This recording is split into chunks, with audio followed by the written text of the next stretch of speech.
Hello my dear teachers, welcome to handbook academy. My dear teachers, ఈ క్లాస్లో మనం application of trigonometry అంటే త్రికోణమితి అనువర్తనాలు అనేటటువంటి కాన్సెప్ట్ మాట్లాడుకుంటాం. అయితే మై డియర్ టీచర్స్, మరి త్రికోణమితి యొక్క కాన్సెప్ట్ అంతా కూడా మనం ప్రీవియస్లో బేసిక్ నాలెడ్జ్ అంతా నేర్చుకున్నాం. మరి వాటిని ఉపయోగించి ఇక్కడ ఎలా వాటి అనువర్తనాలు నేర్చుకుందాం ఈ క్లాస్లో చూస్తాం.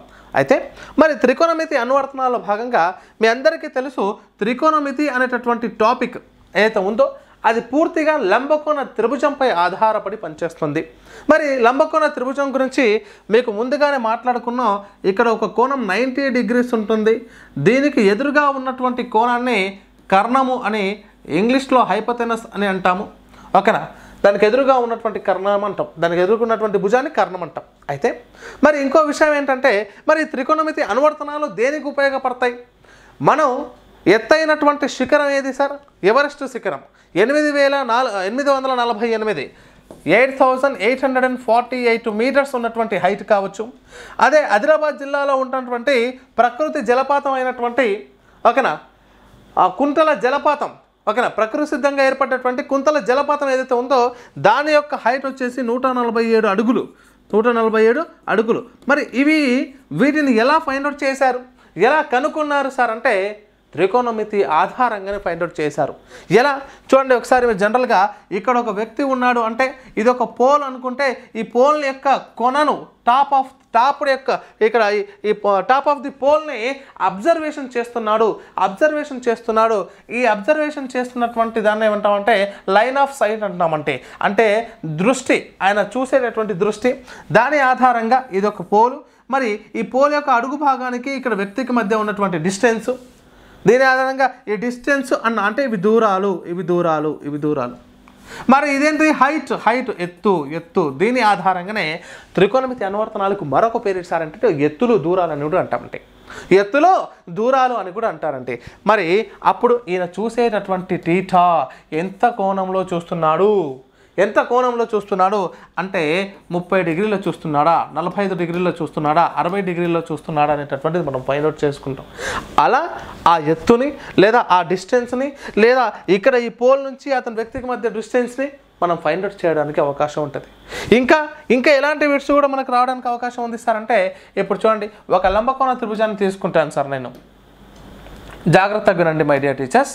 ఎటువంటి ఫార్ములాస్, ఎటువంటి వాల్యూస్ ఏమి ఉపయోగించకుండా నేను ఈ చాప్టర్ మీకు నేర్పిస్తాను. కాన్ఫిడెంట్గా ఉండండి, పక్కా నేర్చుకుంటారు. ఇక్కడ చూడండి మై డియర్ టీచర్, ఇప్పుడు ఇది ఒక లంబకోణ త్రిభుజం. ఇది 90 degrees అని మీ అందరికీ తెలుసు, రైట్? 90 degrees. ఎదురుగా ఉన్నటువంటిది కర్ణము. దీని ఆధారంగా ఏం చెప్తున్నాం? ఇక్కడ నుంచి ఒక వ్యక్తి దీనికి ఈ చెట్టు అనుకున్నాం, చెట్టు కొనపైన చూస్తున్నాడని. లేదా ఇక్కడ ఒక బిల్డింగ్ ఉంది, ఈ బిల్డింగ్ పై నుంచి ఒక అమ్మాయి ఇక్కడ ఉన్నటువంటి ఒక పూల చెట్టును చూస్తుందని. ఇట్లా రకరకాల ప్రశ్నలు, ఓకేనా, రకరకాల ప్రశ్నలు మన టెక్స్ట్ బుక్లోనే చాలా రకాల ప్రశ్నలు ఉన్నాయి త్రికోణమితికి సంబంధించి. అయితే మరి ఇక్కడ నుంచి వ్యక్తి పైకి చూస్తున్నాడు అంటే, ఇక్కడ పైకి చూడడం అనేటటువంటిది ఏమంటాం సార్ అంటే ఊర్ధ్వకోణం అంటారండి. ఓకేనా? దాన్ని ఏమంటారండి? ఊర్ధ్వకోణం అంటారు. పైకి చూడడం ఏంటంటే ఊర్ధ్వకోణం అంటాం. పైనుంచి కిందికి చూడడం ఏదైతే ఉంటుందో, కిందికి చూడడం ఏంటంటే నిమ్న కోణం అంటారండి. ఏమంటాం? నిమ్న కోణం. మరి ఈ ఊర్ధ్వకోణాన్ని ఇంగ్లీష్లో ఏమంటారు సార్ అంటే యాంగిల్ ఆఫ్ ఎలివేషన్ అంటారండి. యాంగిల్ ఆఫ్ ఎలివేషన్ అని చెప్తాం. అదే నిమ్న కోణాన్ని ఏమంటారు సార్ అంటే యాంగిల్ ఆఫ్ డిప్రెషన్ అంటామండి. యాంగిల్ ఆఫ్ డిప్రెషన్ అంటాం. ఓకేనా? మరి ఈ విధంగా మరి ఇంకా దీనికి సంబంధించినటువంటి ఇంకో కాన్సెప్ట్ ఏంటి? జనరల్గా మనం ఎలా నేర్చుకుంటాం సార్? ఒక లంబకోణ త్రిభుజం ఇచ్చినప్పుడు అకాడమీ టెక్స్ట్ బుక్ ద్వారా మనం ఏం మాట్లాడుకుంటాం 10th క్లాస్లో అంటే, ఒకసారి జాగ్రత్తగా వినండి సార్. ఇది మనకు ఒక లంబకోణ త్రిభుజం అనుకుందాం, రైట్? ఈ లంబకోణ త్రిభుజం ఆధారంగా ఈ 90 degreesకి ఎదురుగా ఉన్నటువంటి దాన్ని ఏమంటాం? కర్ణము అని అంటాం. ఓకే, ఇక్కడ టీటా ఉంది. దీని ఆధారంగా దీనికి ఎదురుగా ఉన్నటువంటి భుజాన్ని ఎదుటి భుజం అంటాం. దీన్ని ఆపోజిట్ సైడ్ అంటాం. దాన్ని హైపోటెనస్ అంటాం. ఈ టీటాకు పక్కన ఉన్నటువంటి ఈ భుజాన్ని ఏమంటారంటే అడ్జసెంట్ అంటాం. దీన్నే తెలుగులో ఆసన్న భుజము లేదా పక్క భుజం అంటారండి. ఆసన్న భుజం అంటాం. ఓకే, మరి లంబకోణ త్రిభుజాల్లో భుజాల ఆధారంగా మనం రేషియోస్ని ఉపయోగించుకుంటూ ఎలా నేర్చుకుంటాం సార్ అంటే జనరల్గా sin θ is equal to opposite by hypotenuse. ఏమంటామండి? ఆపోజిట్ బై హైపోటెనస్ అని తీసుకుంటాం, హైపోటెనస్. అదే cos θ ఈజ్ ఈక్వల్ టు అయితే అడ్జసెంట్ బై హైపోటెనస్ అని మాట్లాడుకుంటాం, అడ్జసెంట్ బై హైపోటెనస్ చేసుకుంటాం. లేదు tan θ విషయానికి వస్తే so tan θ is equal to చూసుకున్నట్లయితే మనకు ఏమని చెప్పొచ్చు? ఆపోజిట్ బై అడ్జసెంట్ చెప్పొచ్చు, అడ్జసెంట్. మరి వీటి విషయంలో కాట్ విషయంలో cot θ ఈజ్ ఈక్వల్ ట్యాన్కి opposite by adjacent by opposite అని చెప్తాం, ట్యాన్. మరి ఇక్కడ cosec θ is equal to hypotenuse by opposite అని చెప్తాం, హైపోటెనస్ బై ఆపోజిట్.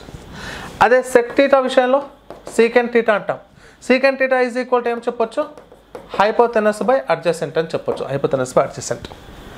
సో ఇవన్నీ మీకు తెలుసండి. దీని ఆధారంగా ఇప్పుడు ఒక వ్యక్తి 30 డిగ్రీల కోణముతో ఒక చెట్టు యొక్క కొనను చూస్తున్నాడు. ఇక్కడ ఈ వ్యక్తికి ఆ చెట్టు యొక్క అడుగు భాగానికి మధ్య 10 మీటర్ల దూరం ఉన్నట్లయితే ఆ చెట్టు యొక్క ఎత్తు ఎంత? ఇలాంటి ప్రశ్నలు వస్తాయి. ఓకేనా? మరి అలా ఫైండ్ అవుట్ చేయాలంటే ఖచ్చితంగా మనం ఏం ఆలోచించాలి? ఏమి ఇచ్చాడు?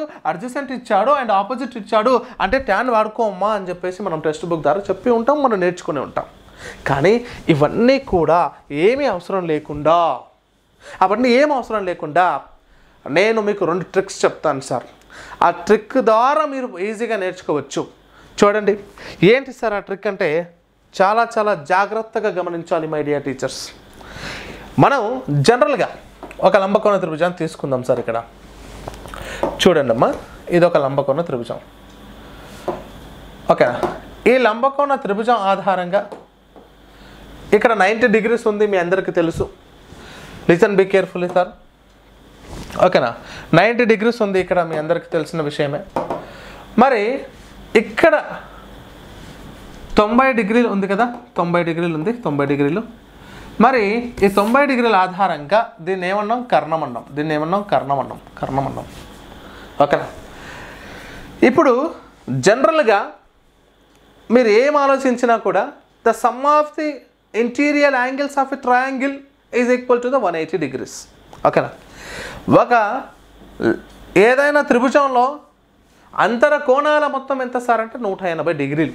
అయితే మరి ఇక్కడ 90 డిగ్రీలు ఉంటుంది అంటే ఇక్కడ ప్లస్ ఇక్కడ, ఇది θ1 అనుకోండి, ఇది θ2 అనుకోండి. అంటే మీ అందరికీ తెలుసు the θ1 plus θ2 is equal to always 90 in right angle triangle. అంటే ఇక్కడ 90 ఉన్నప్పుడు రిమైనింగ్ 2 కలిసి మీకు ఎంత అవుతున్నాయి సార్? 90 డిగ్రీలు అవుతున్నాయి. ఇట్ ఈస్ క్లియర్ అమ్మా, 90 డిగ్రీలు అవుతున్నాయి. అయితే నేనేం చెప్తున్నాను సార్ అంటే ఇప్పుడు θ1 మనకు 30 అయితే θ2 ఈజ్ ఈక్వల్ టు 60 అవుతుంది. θ1 ఈజ్ ఈక్వల్ టు 60 అయితే θ2 ఈజ్ ఈక్వల్ టు 30 అవుతుంది. θ1 కనుక 45 అయితే θ2 కూడా 45 అవుతుంది. నేను ఇవి మట్టుకే ఎందుకు రాశాను అని మీకు డౌట్ రావచ్చు. సార్ ఇక్కడ 20 పెట్టుకొని అక్కడ 70 పెట్టుకోండి అనొచ్చుగా. ఎస్ అలా కూడా అవుతాయి. కానీ నేను అవి మట్టుకే ఎందుకు రాశాను సార్ అంటే మీ అందరికీ తెలుసు త్రికోణమితి నిష్పత్తుల యొక్క వాల్యూస్ల ఆధారంగా మనకు 0 డిగ్రీస్, 30 డిగ్రీస్, మరి 45 డిగ్రీస్, మరి 60 డిగ్రీస్, 90 డిగ్రీస్ వాల్యూస్ని మనం ఫైండ్ అవుట్ చేస్తాం. Sine, cos, tan and cot and sec and cosec. సర్నో మరి ఆ వాల్యూస్ని మనం ఫైండ్ అవుట్ చేస్తున్నప్పుడు మనం 0 కోణంలో చూడలేము కాబట్టి ఇది కాదు, ఫస్ట్ వన్ పోయింది. మిగిలిన వీటన్నింటి ఆధారంగా ఉంటుంది. మరి లంబకోణ త్రిభుజమే త్రికోణమితి పైన ఆధారపడి ఉంటుంది. త్రికోణమితి లంబకోణ త్రిభుజం గురించి మాట్లాడుతుంది కాబట్టి 90 డిగ్రీలు ఆల్రెడీ ఉంది కాబట్టి దీన్ని కూడా తీసేస్తాం. అంటే మీకు మిగిలిన కోణాలు యాంగిల్ ఆఫ్ ఎలివేషన్ కావచ్చు, యాంగిల్ ఆఫ్ డిప్రెషన్ కావచ్చు, ఊర్ధ్వ కోణం కావచ్చు, నిమ్న కోణం కావచ్చు, ఏదేమైనప్పటికీ ఈ 3 కోణాల ఆధారంగానే ఉంటాయి. 30 కానీ 45 కానీ 60 కానీ. 30 కోణంలో చూడొచ్చు, 45లో చూడొచ్చు, 60లో చూడొచ్చు. లేదా కిందికి నిమ్న కోణాలు చూడేటప్పుడు కూడా 30, 45, 60లోనే నడుస్తుంది. అంటే ఈ 3 కోణాలే తిరిగి అక్కడ వచ్చేస్తాయి. అందుకే అలా రాశాను, త్రికోణమితిలో భాగంగా మాట్లాడుతున్నాం కాబట్టి. అదేంటి చూడమ్మా. అయితే ఇప్పుడు నేనేం చెప్తున్నాను సార్ అంటే మరి దీని ఆధారంగానే మనం చెప్పుకుంటూ వస్తున్నాం కాబట్టి ఇక్కడ మనకు చాలా జాగ్రత్తగా వినాలి టీచర్స్. చూడండి, ఇప్పుడు లంబకోణ త్రిభుజాల్లో భాగంగా ఇది మొదటి లంబకోణ త్రిభుజం, ఇది రెండవ లంబకోణ త్రిభుజం, ఇది మూడవ లంబకోణ త్రిభుజం. సో జనరల్గా ఇస్తున్నాను. ఇక్కడ చూడండి, ఫస్ట్ ఇది 90, ఇది 90, ఇది 90 అయింది అంటే ఇది 90 అంటే ఇది 30 అయ్యే అవకాశం ఉంది, ఇది 60 అయ్యే అవకాశం ఉంది. ఇది 90 అంటే ఇది 60 అయితే ఇది 30 అయ్యే అవకాశం ఉంది. ఇది 90 అంటే ఇది 45 అవకాశం, ఇది 45 అవకాశం. ఎప్పుడు మన లంబకోణ త్రిభుజాల ఆధారంగా చేస్తున్నప్పుడు తల్లి చూడండి, 90 30 60 90 60 30 90 45 45. ఇంకా దగ్గరకు వచ్చేసాం. ఇప్పుడు ట్రిక్ వన్ చూడండి సార్, ట్రిక్ 1 గురించి మాట్లాడుతున్నాను. ఫస్ట్ వన్ ఏంటి? First trick 1. Okay, trick 1, trick 2 ఈ రెండు చెప్పేసా మీకు ప్రాబ్లమ్స్లోకి వెళ్తానమ్మా. చూడండి, చాలా జాగ్రత్తగా వినాలి. ఇంతవరకు ఓపికగా విన్నారండి మీరందరూ. ఇప్పుడు ఇది ఒక లంబకోణ త్రిభుజము. దీని ఆధారంగా ఇది 90 డిగ్రీస్ అయిపోయింది, రాసేసుగా. ఇప్పుడు చూడండి, ఇప్పుడు నేనేమనుకుంటున్నాను సార్ అంటే ఇదేమో ఓకేనా, ఫర్ ఎగ్జాంపుల్ ఇదేమో 60 డిగ్రీస్ అనుకుంటున్నాను సార్, ఇది వచ్చేసి మనకు 30 డిగ్రీస్ అనుకుంటున్నాను సార్, 30 డిగ్రీస్ ఓకేనా. ఇది 30 ఇది 60, ఇది 30 ఇది 60 ఉన్నప్పుడు మనం ఏం చేస్తాం, ఒక్కసారి tan అప్లై చేసుకోండి అమ్మా. tan 30 ఈజ్ ఈక్వల్ టు, అంటే జనరల్గా tan θ ఈజ్ ఈక్వల్ టు రాసుకుందాం. జనరల్గా tan θ ఈజ్ ఈక్వల్ టు అర్థం ఏంటి? Opposite by adjacent. ఎదుటి భుజం బై ఆసన్న భుజము. అయితే ఇప్పుడు tan 30 అప్లై చేసుకోండి. tan 30 degrees is equal to opposite by adjacent. tan 30 means 1/√3. 1/√3 is equal to opposite by adjacent. మరి ఆపోజిట్ ఏమో 1, అడ్జసెంట్ ఏమో √3. ఆపోజిట్ ఏమో 1, అడ్జసెంట్ ఏమో √3.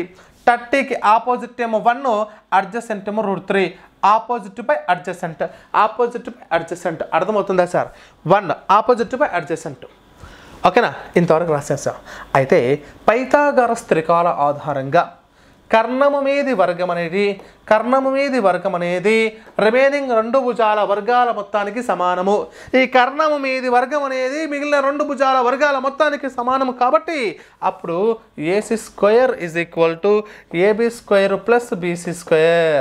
సార్నా అప్పుడు చూడండి, AC ఎంత తెలియదు మనకు, AC² తెలియదు, ఈజ్ ఈక్వల్ టు AB² ఎంత, AB² 1² sir plus √3 whole square. అంటే 1 ప్లస్ 2 క్యాన్సిల్ కాబట్టి 3 ఈజ్ ఈక్వల్ టు 4 వచ్చింది.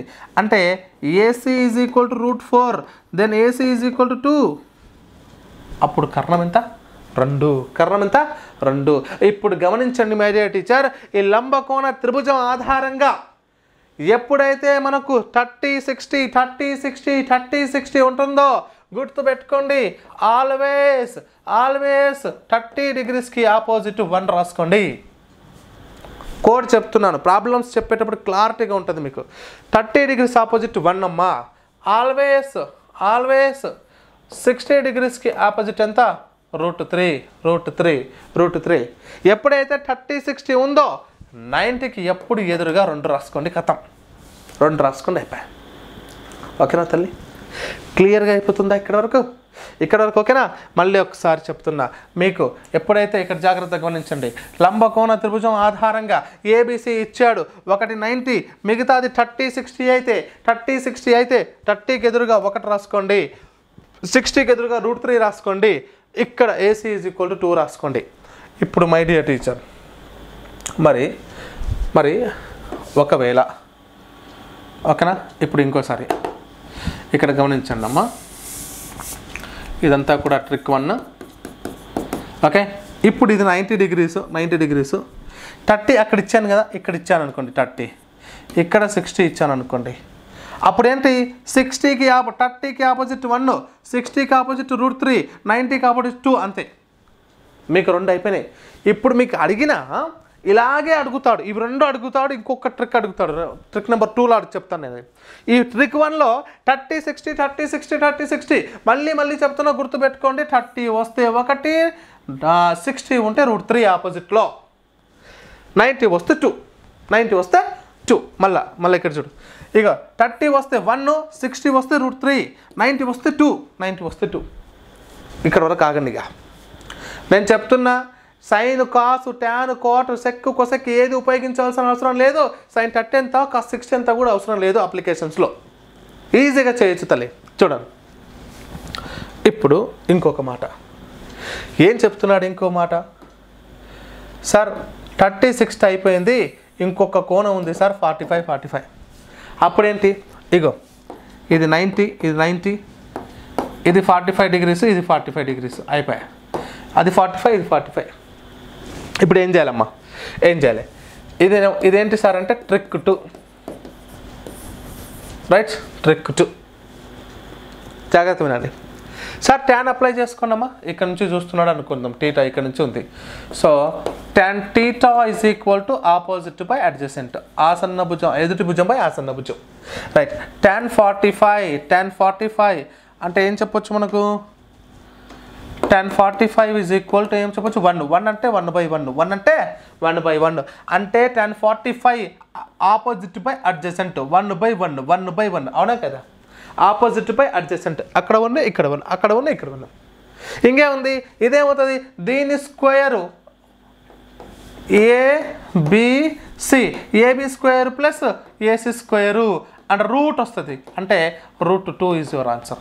ఎంత సార్ అక్కడ, √2. దీని స్క్వేరు ఈ రెండు వర్గాల మొత్తానికి అది సమానము. మరి అది వాల్యూ కావాలి, AC స్క్వేర్ కాకుండా AC కావాలి, కాబట్టి AC వరకు ఏమవుతుంది సార్ అంటే √2 అవుతుంది. ఇదేమవుతుంది, √2 అవుతుంది. ఓకేనా? కాల్స్ వస్తే చేయండి. AC square is equal to AB square plus BC square, AC square is equal to 1 + 1, then AC square is equal to 2, then AC is equal to √2, √2 అయిపోయింది. ఇది √2 వచ్చేసింది, ఇంకా అయిపోయి. ఓకే, ఇక్కడ క్లియర్.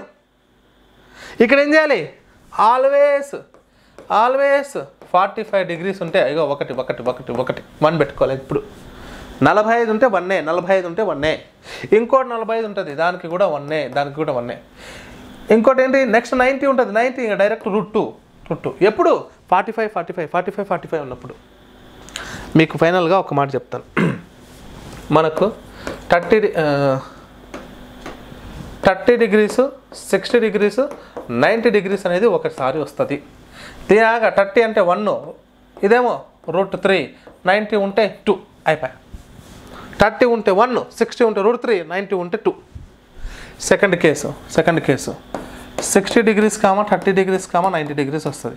ఇదేంది, 60 ఉంటే √3, 30 ఉంటే 1, 90 ఉంటే 2 అయిపోయి. ఇక థర్డ్ కేసు వస్తుంది 45 degrees. ఓకేనా, 45 degrees అండ్ 90. 45 అంటే 1, 45 అంటే 1, 90 అంటే √2 అయిపోయాయి. ఇది గుర్తుపెట్టుకుంటే చాలు. ఇంకా అప్లికేషన్ ఆఫ్ ట్రిగోనోమెట్రీ అన్ని ప్రాబ్లమ్స్ వచ్చినట్టే. ఓకేనా, దీనికోసమే ఎంత ప్రయోగాలు ఇంతసేపు చెప్పిందంతా. రైట్, ఇప్పుడు చూడమ్మా, ఇప్పుడు ఒక ప్రాబ్లం చెప్తాను మీకు. ఎంత సింపుల్గా ఉంటుందంటే చాలా జాగ్రత్తగా వినండి. ఒకసారి చాలా జాగ్రత్తగా వినాలి. ఓకేనా, రైట్ అమ్మా, రైట్. ఇప్పుడు జనరల్గా ఇది జనరల్ ప్రాసెస్ చెప్తాను, నార్మల్ ప్రాసెస్ చెప్తాను, రెండో మీకు అర్థమవుతాయి. ఇప్పుడు ఫస్ట్ డైరెక్ట్గా మనం ఇప్పటివరకు మాట్లాడుకున్న ట్రిక్స్ చెప్తాను. ఫస్ట్ ఏం చెప్తున్నాడు, భూమిపై ఒక టవర్ నిటారుగా నిల్చే ఉంది. ఆ టవర్ అడుగు నుండి 15 సెంటీమీటర్ల దూరం నుంచి ఒక టవర్ పైకొన 45 డిగ్రీల ఊర్ధ్వ కోణం చేస్తుంటే టవర్ యొక్క ఎత్తు ఎంత అన్నాడు సార్. ఒక్కసారి చూడండి అమ్మా, ఇక్కడ నేను ఫస్ట్ లంబకోణ త్రిభుజం తీసుకుంటున్నా. ఓకే, ఇది లంబకోణ త్రిభుజము. ఓకే, ఇలా తీసుకున్నాక ఏమైంది, ఇక్కడ ఇది 90 degrees అని తెలుసు, ఇది 90 degrees అయింది. Okay, right. ఇది ఒక టవర్, ఇది టవర్ అమ్మా. ఓకే, ఇది భూమిపై ఒక నిట్ట నిలువుగా ఒక టవర్ ఉంది. ఇక్కడ టవర్ ఉంది, మనం రాసుకోవాలి సార్. ఇది టవరు, AB అనేది టవరు, ఇక్కడ నుంచి ఇక్కడ వరకు ఉన్న టవర్, ఇది హెచ్. ఆ టవర్ అడుగు భాగం అంటే ఇక్కడ అడుగు భాగం నుంచి 15 సెంటీమీటర్ల దూరంలో, ఓకేనా, సెంటీమీటర్స్ కాదమ్మా, ఇది 15 మీటర్లు, తప్పబడ్డది ఇక్కడ, 15 మీటర్లు, ఓకేనా, 15 మీటర్ల దూరంలో నుంచి ఒక టవర్కి, అంటే 15 మీటర్లు అంటే ఇక్కడ నుంచి ఇక్కడి వరకు 15 మీటర్ల దూరంలో ఒక అబ్బాయి ఇక్కడ నుంచి ఇక్కడికి ఉండి ఆ టవర్ పైన ఈ కొన భాగాన్ని 45 డిగ్రీల కోణంతో చూస్తున్నాడు. అయితే టవర్ ఎత్తు ఎంత? What is the height of the tower? ఇది క్వశ్చన్. సరే, ఇప్పుడు మనం ఏం చేయాలి ట్రిక్? మీరు ఒకటే గుర్తుపెట్టుకోవాలి మైండ్లో. ఇక్కడ 45 ఉంది, 45కు ఆపోజిట్ ఉన్న కోడ్ ఏంది? 45కు ఆపోజిట్ ఉన్న కోడ్ 1 సార్, 1. ఈడ 45 ఉందంటే ఈడ 45 ఉంటుంది, ఎస్ సార్ నో. మరి దీని కోడ్ ఎంత సార్? దీని కోడ్ ఎంత సార్? ఈడ కూడా 1. ఇప్పుడు ఇది ఆపోజిట్ ఎంత ఉంటుంది సార్? ఎస్ √2 ఉంటుంది. అయిపోయి ఈ కోడ్ రాసుకొని అంతే, మంచిగా రండమ్మ, కోడ్ రాసుకొని. ఇగో ఇప్పుడు ఏం అడిగాడు మనల్ని? ఏమి ఇచ్చాడు? ఈ హైట్ అడిగాడు, హైట్, ఓకేనా. కొన్ని సందర్భాల్లో ఏమంటాడు? ఈ దృష్టి అడగవచ్చు మేబీ, ఓకేనా. చూడండి, ఇక్కడ ఈ 15 మీటర్స్ ఉంది. ఈ 15 మీటర్ కంటే ఇక్కడ కోడ్ ఏంటి? 1. ఇక్కడ కోడ్ ఏంటి? 1. అంటే ఇప్పుడు ఏం ఫైండ్ అవుట్ చేయాలి? ఈ 1 కోడ్కి 15 మీటర్లు అయితే ఏం కనుక్కోమన్నాడు? హైట్ అన్నాడు. ఈ హైట్ కూడా కోడింగ్ 1 కదా, ఇది కూడా 1. అంటే ఆన్సర్ ఎంత? 15 మీటర్లు.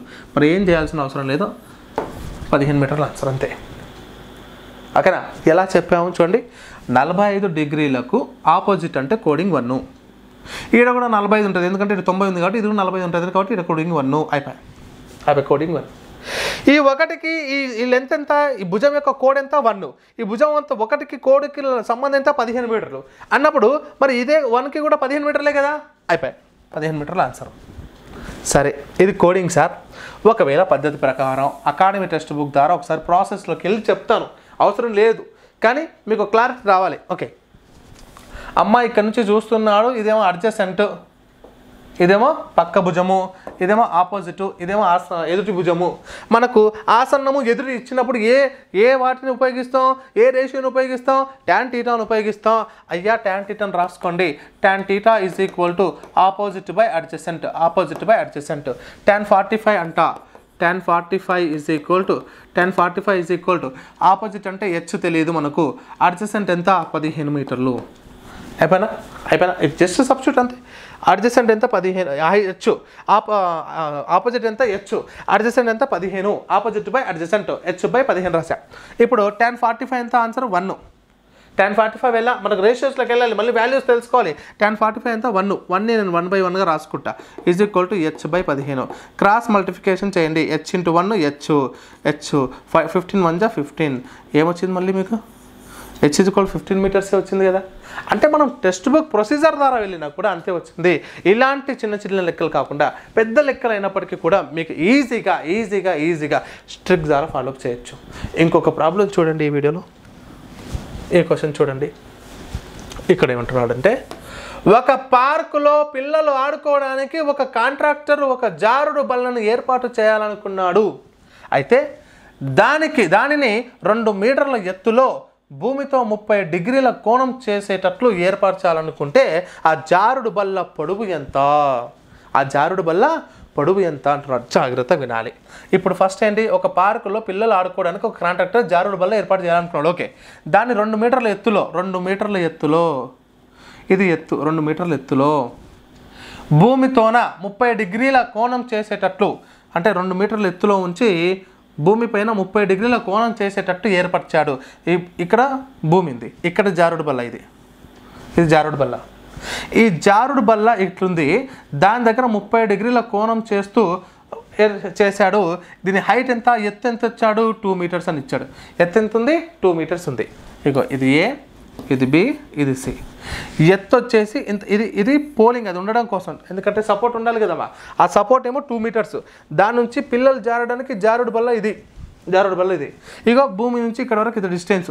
ఎంత కోణం చేసేటట్టు చేశాడు? భూమి దగ్గర 30 డిగ్రీల కోణం చేసేటట్టు ప్లాన్ చేశాడు. అయితే ఆ జారుడు బల్ల పొడవు ఎంత? ఇది అడిగాడమ్మా, ఇది ఈ length L is equal to length అనుకుందాం, ఊరికి ఎల్ కావాలి. ఏది 4 8.8 √3 మీటర్సా లేదా 2 √3 మీటర్సా 2 మీటర్సా అనేది కావాలి. జనరల్గా మనం ఏం చేస్తాం, అయ్యా ఇదేంటి 30 degrees అంటే opposite by hypotenuse, opposite by hypotenuse అంటే సైన్ వాల్యూస్ ఫైండ్ అవుట్ చేయాలి. ఓకే, అలా కాకుండా సింపుల్గా మనం ఏం చేస్తాం, ఇప్పుడు ఇదేంటి 30కి ఆపోజిట్ ఎవరు, 30కి ఆపోజిట్ కోడ్ ఏంటి, ఎస్ 30కి ఆపోజిట్ కోడు మనకు 1. ఎస్ 30కి ఆపోజిట్ కోడ్ ఎంతమా 1. ఈడ 30 ఉంది, ఈడ 90 ఉంది, ఈడ 90 ఉంది, ఈడేమో 60 ఉంటుంది. 60కి ఆపోజిట్ కోడ్ ఎంత √3. 60కి ఆపోజిట్ √3. 90కి ఆపోజిట్ కోడ్ ఎంత 2. ఇప్పుడు మనకేం కావాలి, ఏం ఇచ్చిండు, ఏం అడుగుతున్నాడు. ఇచ్చిండేమో 30 అంటే ఒక భాగం ఇచ్చాడు, అడగాల్సింది ఎంత 2 భాగాలు, మంచిగా ఉంటల్లి. ఇచ్చింది ఎంత ఒక భాగం అంటే ఇక్కడ ఏమంటున్నాం, ఒక భాగానికి 2 మీటర్లు అయితే, ఇగో ఒక భాగము 2 మీటర్లు అయితే 2 భాగాలకు ఎంత అడిగింది ఇదే కదా, జారుడు బల్ల పొడవు ఎంత 2 మీటర్లకు ఎంత అంటే 1కి 2 అయినప్పుడు 2కు 4 అయిద్దిగా, అయిపోయి 4 మీటర్ల ఆన్సర్. చేసుకోండి మీరు, అకాడమీ టెక్స్ట్ బుక్ ద్వారా అప్లై చేయండి, అదే వస్తుంది తల్లి. ఓకేనా, మరి దీంట్లో ఇంకా చాలా ప్రాబ్లమ్స్ ఉన్నాయి. మరి వీడియో లెంత్ విషయాన్ని కూడా గమనిస్తూ నెక్స్ట్ క్లాస్లో మనం డీటెయిల్గా ఇలాంటి ప్రాబ్లమ్స్ మళ్ళీ ప్రాక్టీస్ చేస్తూ ముందుకు సాగుతాం.